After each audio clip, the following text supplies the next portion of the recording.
बेटा तुझे क्या लगता है ये शिवा और देवा एक साथ तलवार बेचने गए हैं, ये कहीं आपस में ही झगड़ने ना लग जाए। तलवार ले लो, बढ़िया तलवार, धारदार तलवार, चमकदार तलवार, ऐसी तलवार कहीं नहीं मिलेगी। कितने की एक तलवार दे रहे हो?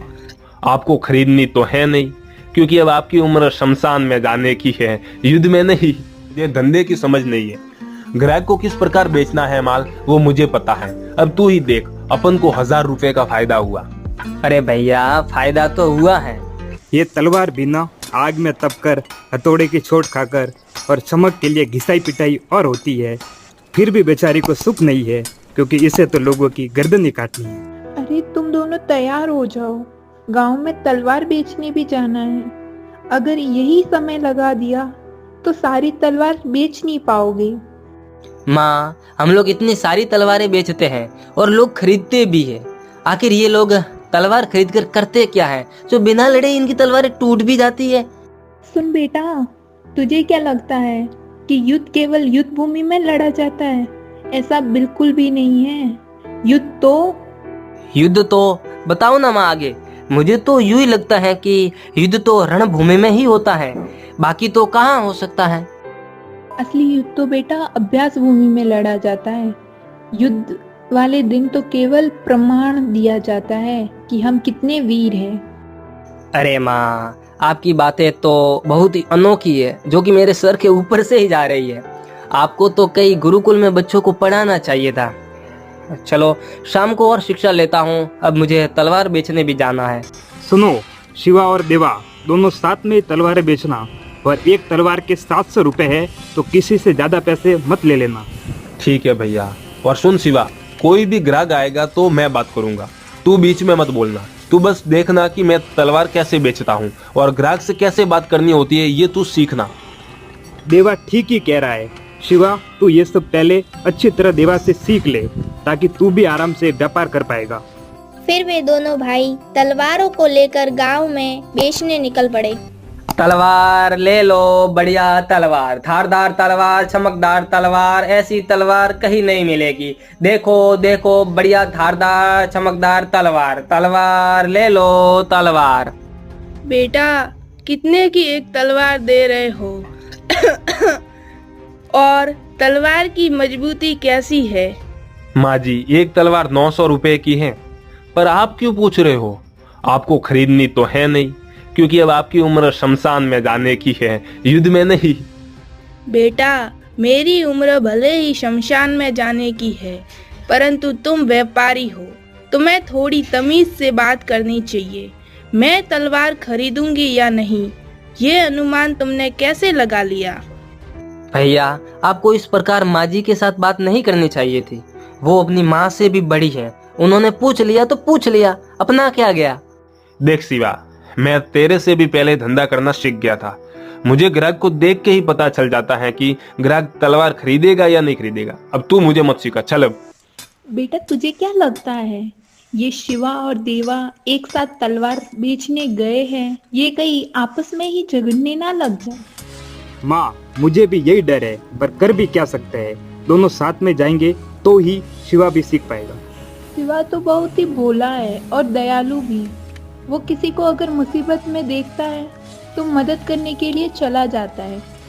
और देवा तो चालाक है और वो किसी की बातों में नहीं आने वाला, उल्टा दूसरों को अपनी बातों में ले लेगा। हाँ माँ, पर मुझे लगता है कि अगर शिवा एक बार सीख गया तो वो सबसे आगे निकल सकता है, क्योंकि उसमें जिज्ञासा बहुत है। भैया कुछ भी हो, पर आपने जिस प्रकार से उन माँ जी के साथ बात की वो गलत है। ग्राहक तो भगवान के समान है और ग्राहक का अपमान मतलब भगवान का अपमान। खैर अब इस बात को छोड़ो और सेठ जी का यहाँ तलवार दे के आते हैं। फिर वे दोनों सेठ जी की दुकान पर तलवार बेचने के लिए पहुंच गए। सेठ जी, आपके लिए तलवार लाई है, जो आपने कहा था ना, तो आपके लिए खास बनवाई है। कितने हैं एक तलवार के? सेठ जी, एक के 900 रुपए हैं। अरे उस दिन तो 800 बोल रहा था, आज क्या हो गया कि 100 रुपए बढ़ा दिए? सेठ जी, ये तलवार बहुत ही मजबूत है, ये एक ही बार में पूरा पेड़ काट सकती है और इसकी धार के आगे कोई तलवार नहीं टिक सकती। ठीक है, ज्यादा मक्खन मत लगाओ, 10 तलवारें रख दो। वे दोनों भाई तलवारें बेचकर अब घर की ओर रवाना हो गए। तब शिवा बोलता है, भैया तलवार के तो 800 रुपए पहले ही फिक्स किए हुए थे सेठ जी के, क्योंकि उनके लिए हम विशेष तलवार बनाते हैं। फिर आपने उनसे 100 रुपए ज्यादा क्यों लिए? तुझे धंधे की समझ नहीं है। ग्राहक को किस प्रकार बेचना है माल वो मुझे पता है। अब तू ही देख, अपन को 1000 रुपए का फायदा हुआ। अरे भैया फायदा तो हुआ है, परंतु ये ग्राहक हमारे पास से लंबे समय तक तलवार नहीं खरीदेंगे, क्योंकि हम कीमत ज्यादा ले रहे हैं और गुणवत्ता वही रख रहे हैं। बात ये है भैया। चल अब घर चल, मुझे ज्यादा मत समझा। देखना विजय भैया खुश होंगे। बेच आए सारी तलवारें। हाँ भैया बेच दी, और सारी तलवारें 9000 में बेची है। हमें 1000 रुपए का मुनाफा हुआ है। अरे देवा, मैंने तुम्हें कितनी बार बोला है ज्यादा भाव में तलवारें मत बेचा कर, फिर भी तूने ज्यादा भाव में बेची। क्या भैया, आपको तो खुश होना चाहिए, हमें मुनाफा हुआ है, लेकिन आप तो उल्टा डांट रहे हैं।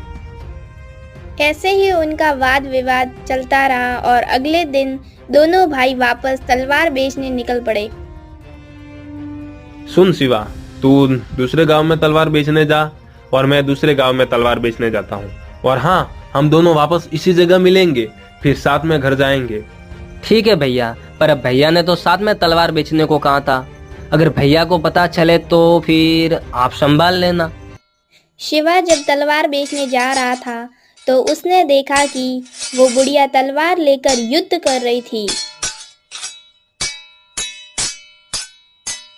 अरे बेटा, किस सोच में पड़ गया?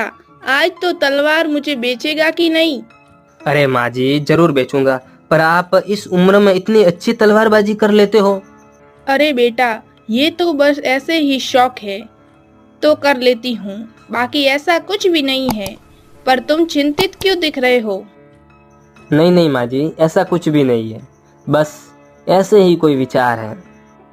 कैसे भी विचार हो या कोई भी समस्या हो, मेरी एक बात याद रखना। राहों से क्यों पूछो जनाब कि राहगीर कहाँ तक जाएगा। नदियों से मत पूछना कि नीर कहाँ तक जाएगा। तुम उठाओ अपना धनुष और निशाना साधो, ये बाद में देखा जाएगा कि तीर कहाँ तक जाएगा। शिवा अपनी सारी तलवारें बेचकर वापस घर की तरफ आने लगा, परंतु उसके मन में बुढ़िया के विचार आ रहे थे। अरे शिवा, आने में इतनी देर कैसे कर दी? मैं तो कब का यहाँ बैठा हूँ। चल अब घर चल। माँ, आज तो मैंने एक अजीब घटना देखी। एक बूढ़ी औरत थी जो तलवारबाजी कर रही थी, और उसके विचार सुन के तो लगा मैं किसी अलग ही दुनिया में आ गया हूँ। ओह, तो तू उस बुढ़िया से मिला है? बेटा, वो केवल उम्र में बूढ़ी हुई है, वो तो असाधारण औरत है। वो बूढ़ी औरत कौन थी और उसका क्या काम था, और वो इतनी खतरनाक तलवारबाजी कैसे जानती थी, ये सब हम दूसरे भाग में जानेंगे। अगर आपको दूसरा भाग चाहिए तो हमें कमेंट करें।